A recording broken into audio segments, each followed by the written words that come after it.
What do we have here from Zero Hedge? You know what I always tell you about the liberal Democrats? Everything they accuse you or the people you like of, everything they accuse you of, they actually have been doing it themselves. I've said this a bunch of times now. Quick look surprised. Firm that warned Americans about Russian bots was actually running an army of fake Russian bots. What? Authored by Daniel Ryan. The co-founders of cybersecurity firm New Knowledge warned Americans in November to remain vigilant in the face of Russian efforts to meddle in U.S. elections. This month, they have been exposed for doing just that themselves. Ryan Fox and Jonathan Morgan, who run the New Knowledge cybersecurity company, which claims to monitor disinformation online, penned a foreboding op-ed in the New York Times, of course, liberal New York Times, on November the 6th about the Russians and their nefarious efforts to influence American elections. At the time, it struck me that Fox and Morgan's reasoning seemed a little far-fetched. For example, one of their pieces of evidence presented to prove that Russia had targeted American elections was that lots of people had posted links to Russia Today's content online. Hardly a smoking gun worthy of a Times op-ed. Morgan and Fox, intrepid cyber sleuths that they are, claimed in the article that they detected more overall activity from ongoing Russian influence campaigns than social media companies like Facebook and Twitter had yet revealed, or that other researchers had been able to identify. The New Knowledge guys even authored a Senate Intelligence Committee report on Russia's alleged efforts to mess with American democracy. They called it, quote, propaganda war against American citizens. Impressive stuff. They must be really good at their job, right? Well, this week, however, we learned that New Knowledge was running its own disinformation campaign, or propaganda war against Americans, you could say, complete with fake Russian bots designed to discredit Republican candidate Roy Moore. You heard about this the other day.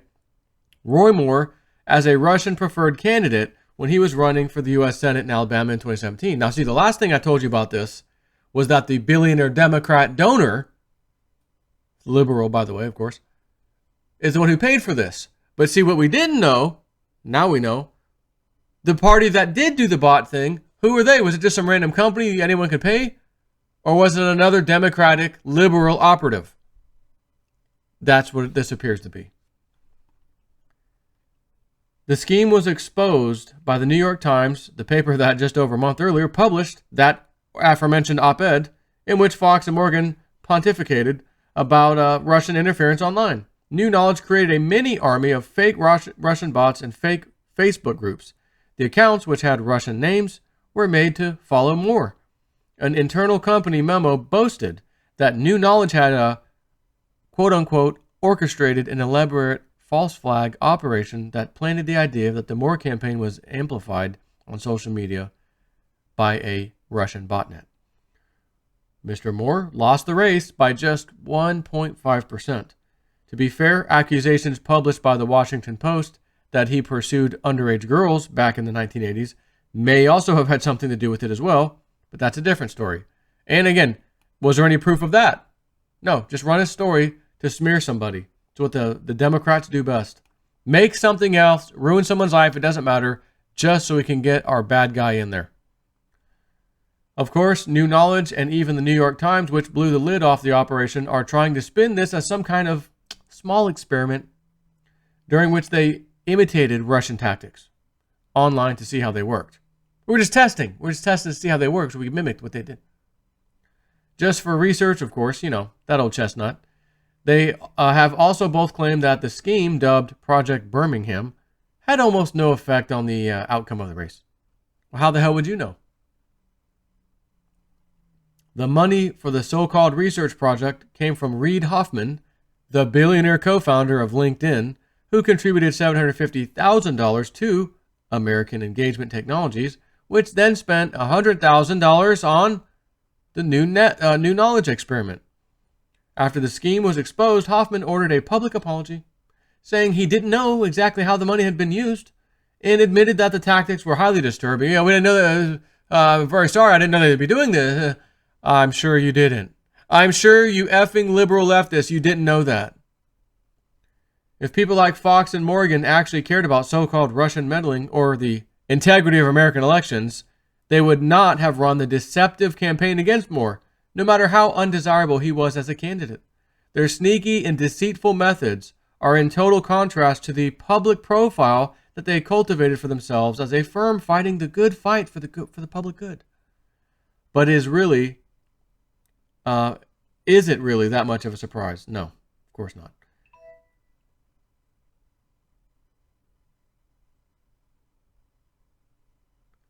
You would think that a newspaper like the New York Times would have cottoned onto the fact that the guys like Fox and Morgan, with their histories in the U.S. military intelligence agencies, have clear agendas and are not exactly squeaky clean or the most credible sources of information when it comes to anything to do with Russia. But this kind of insight or circumspection might be too much to ask for in the age of Russiagate. Facebook removed Morgan's account on Saturday for engaging in coordinated inauthentic behavior around the Alabama election. Well, it's too late now, Facebook. The guy hasn't been elected. The effing criminal Democrat has. Well, we'll go ahead and take action now. You can't do that. Hey, everybody, we did the right thing. We removed this account. For those of you on the right who say we never do anything, we did something. We found out and we did. Better late than never. Yeah, I suppose. 3 days after publishing its initial article on the scandal, the one in which it played down the effects of the New Knowledge's disinfo campaign, the New York Times published a follow-up piece about the Facebook removal, in which it admitted that the controversy would be a stinging embarrassment for the social media researcher. Well, how about for you running that crap in the first place too, New York Times? Noting that he had been a leading voice against supposed Russian disinformation campaigns. Right, but if there's no such thing as a Russian disinformation campaign, you have to make one up. And in order for you to make one up, you got to have a team of people to do this, because you can't hire someone to say, go find that, if it doesn't exist. But if you hire one of your buddies and say, go find that, your buddies are going to go find it, because that's their job for you, and you know them and they know you, and you've got an agenda. We're going to work on this together. Almost reminds me of the scientific studies. There's no research between autism and the MMR vaccine. No. I'm sorry. Who came up with the study? The vaccine company. Through their trials. They came up with a study, and they used a third party, their buddy, scientist, to say, yeah, we didn't see anything here. What's the old saying? It's hard for a man to tell the truth when his job depends upon him not telling the truth. I need you to lie if you want to maintain this relationship, and we pay you guys very, very well, do we not? Yes, you do.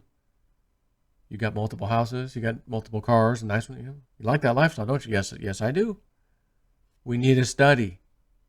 We're developing a new drug that fights such and such, 5,000 side effects.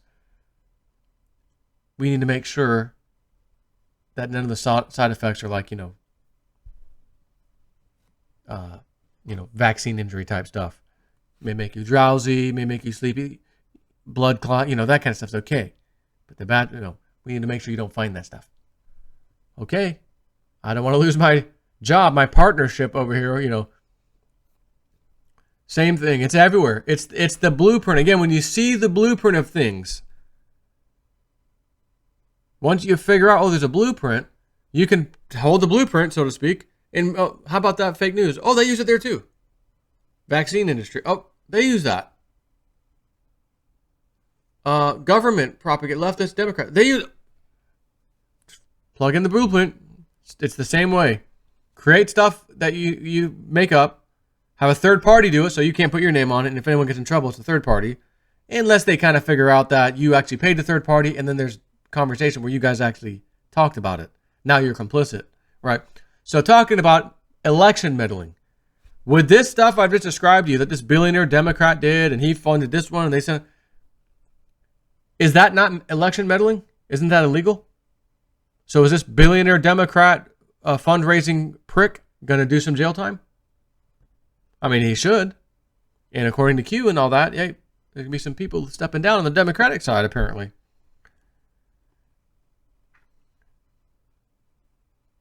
In Fox and Morgan's original New York Times op-ed, they warned of the ubiquitous Russia-linked social media accounts and estimated that at least hundreds of thousands and perhaps even millions of U.S. citizens had engaged with them online. One must now wonder were they including their own fake Russian bots in that count, or were they leaving those ones out? No, that was all of them.